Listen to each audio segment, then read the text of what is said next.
नमस्कार, आदाब। मेरा नाम है सरवत फातिमा और आज मैं आप सभी लोगों से एक बहुत ज़रूरी बात करने वाली हूँ। मुद्दा है लड़कियों का खतना। ये सुनकर आप में से बहुत लोग चौंक गए होंगे क्योंकि खतना आमतौर पर लड़कों का होता है। मुझे भी ऐसे ही लगता था, पर करीब 4-5 साल पहले मैंने एक किताब पढ़ी जिसका नाम था प्रिंसेस। इस बुक में लड़कियों के खतने के ऊपर काफ़ी डिटेल में लिखा गया है। तो अगर आपको इस टॉपिक में भी इंटरेस्ट है तो आप ये किताब ज़रूर पढ़ें। अब आप में से जो लोग नहीं जानते खतना क्या होता है, मैं समझाती हूँ। मुस्लिम और ज्यू समुदाय में छोटे लड़कों का जो लिंग होता है उसके आगे की खाल काट दी जाती है। पर ये तो बात हुई लड़कों की। अब आप सोच रहे होंगे कि लड़कियों के साथ क्या होता है। उनका काटा जाता है क्लिटोरिस। क्लिटोरिस उनके शरीर का एक ऐसा अंग है जिसके बारे में लोगों को बहुत कम जानकारी है। यहाँ तक कि क्लिटोरिस के लिए आम भाषा में कोई शब्द ही नहीं है। संस्कृत में इसे भग्न शिश्न कहते हैं। ये खाल का एक छोटा सा टुकड़ा होता है जो लड़कियों की वजाइना की ओपनिंग के ठीक ऊपर होता है। ये बहुत ही दर्दनाक और रिग्रेसिव प्रथा है। छोटी छोटी बच्चियां महीनों तक दर्द से तड़पती रहती हैं।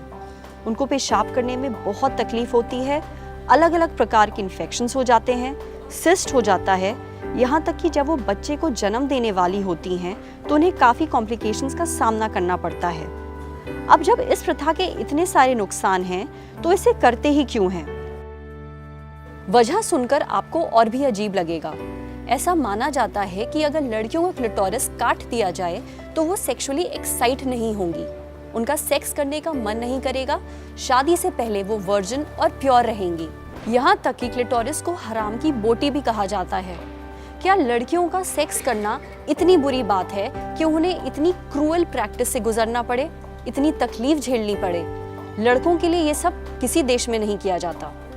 खैर, फिर भी लड़कियों का खतना दुनिया के बहुत सारे देशों में होता है, जैसे रूस, मिडिल ईस्ट, अफ्रीका की बहुत सारी कंट्रीज, इंडिया और पाकिस्तान। जी हाँ, ये हमारे देश में भी होता है। भारत में एक कम्युनिटी है दाऊदी बोहरा। ये शिया मुस्लिम समुदाय का एक हिस्सा है। इनमें लड़कियों का खतना होता है। 2017 में द हिंदू ने एक ऑनलाइन सर्वे छापा था। उसके मुताबिक इस कम्युनिटी की 98% औरतों ने ये माना था कि उनका खतना हुआ है और 81% औरतों ने कहा था कि ये बंद होना चाहिए।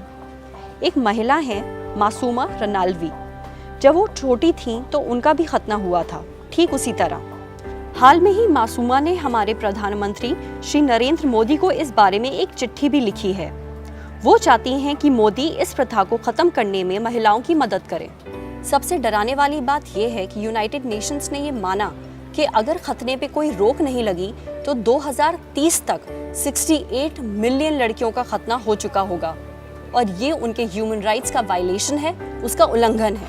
खैर, हमारी तो यही दुआ है कि हर उस देश में जहाँ पे लड़कियों का खतना होता है वहाँ की गवर्नमेंट्स इसके ऊपर कोई एक्शन ले और इस प्रथा को रोके, ताकि किसी भी लड़की को बेसिर पैर के रिचुअल की वजह से महीनों तक दर्द से ना तड़पना पड़े। अगर आपको हमारा ये वीडियो पसंद आया हो तो ऐसे ही और वीडियोस देखने के लिए हमारे फेसबुक पेज को लाइक करें और हमारे यूट्यूब चैनल को सब्सक्राइब करें। Thank you.